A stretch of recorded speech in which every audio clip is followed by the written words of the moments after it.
இல்லாமல் சரித்திரம் இல்லை. இந்த மொழியை சரிவர கற்றவர்கள் எவரும் சரித்திரத்தில் இடம்பெறாமலும் இல்லை.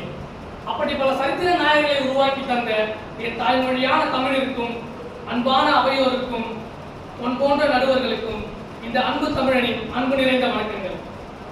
நான் எடுத்துக்கொண்ட தலைப்பு மக்களுக்காக மதமா இல்ல மதத்திற்காக மக்களா?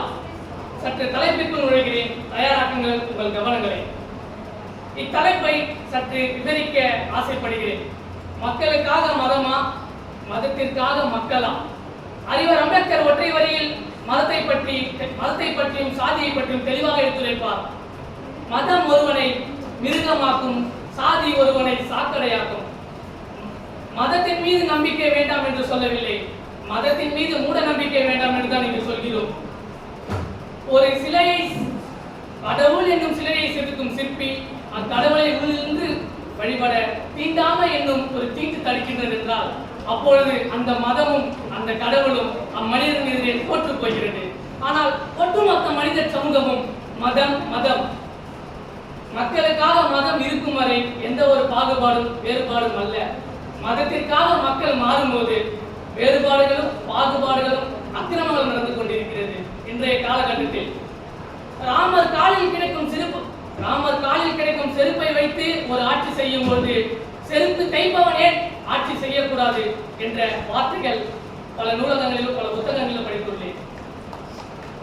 எண்ணற்ற தலைவர்களை தாண்டி தந்தை பெரியார், அறிவர் அம்பேத்கர், கார்ல் மார்க்ஸ் அவர்கள் மதத்தை எதிர்த்து போராடவில்லை, மனிதனும் மதமும் ஒன்றிணைய வேண்டும் என்பதற்காகவே போராடினார்கள். தந்தை பெரியார் ஒரு இடத்தில் மக்களை சந்திக்கும் போது தந்தை பெரியாரிடம் ஒரு ஒற்றை கேள்வி எழுப்புகிறார். நீங்கள் ஏன் கடவுளை கல் என்று சொல்கிறீர்கள் என்று கேட்கிறார். அப்பொழுது அது கல்லால் செதுக்கப்பட்டனால் அதை நான் கல் என்று கூறுகிறேன்.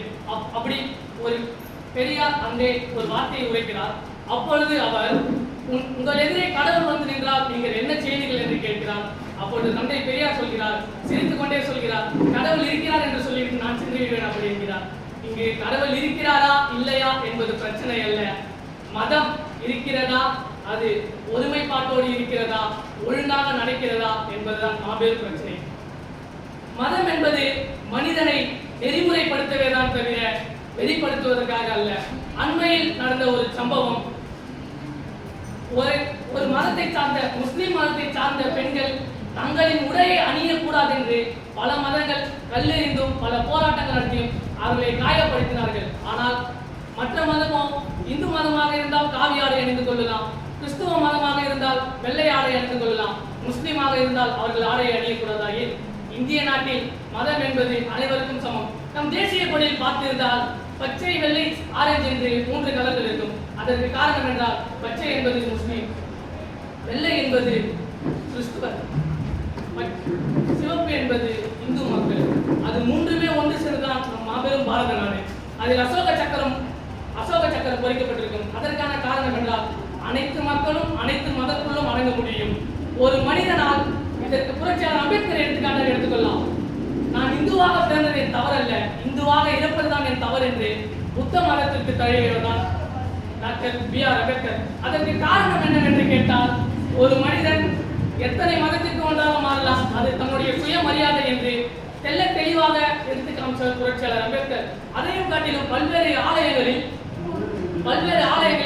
ரத்தம் சிந்தி வேர்வை சிந்தி பல பிரார்த்தனைகளை நடத்தி கொண்டிருக்கும் பொழுது, ஆனால் ரத்தம் சிந்துவது அங்கு பிரார்த்தனையாக ஏற்றுக்கொள்ளப்படுகிறது, ஒரு ரத்தம் மட்டும் அங்கு தீட்டாக மாற்றப்படுகிறது. அது என்னவென்றால், பெண்கள் மாதவிடாய் காலத்தில் ஆலயத்திற்கு நுழையக்கூடாது, மாதவிடாயின் ரத்தம் ஒரு கடவுளை தீட்டாக மாற்றிவிடும் என்று கூறுகிறது. ஒரு பெண்ணின் ரத்தம் அக்கடவுளை தீட்டாக மாற்றுகிறது என்றால் அந்த பெண்ணின் வலிமை விட கடவுளின் வலிமை குறைந்ததா? இல்ல. அப்பொழுது அங்கு என்ன பொருத்தப்பட்டிருக்கிறது என்றால், இது முழுக்க சாதியால் கட்டமைக்கப்பட்ட ஒரு சமூகம்.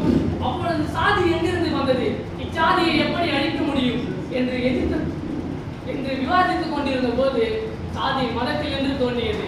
சாதியை அழிக்க வேண்டும் என்றால் முதலில் மதத்தை அழிக்க வேண்டும், மதத்தை அழிக்க வேண்டும் என்றால் அதற்கு கடவுளை அழிக்க வேண்டும். எல்லாருடைய வாழ்க்கையும் வரலாறு ஆவதில்லை, வரலாறு ஆனவர்கள் யாரும் கணக்காய் வாழ்ந்ததில்லை என்று கூறி இந்நிகழ்ச்சியை வென்றால் மகிழ்ச்சி, இல்லையெனில் செய்வேன் பயிற்சி, ஒருபோதும் மிக்காதை தமிழ்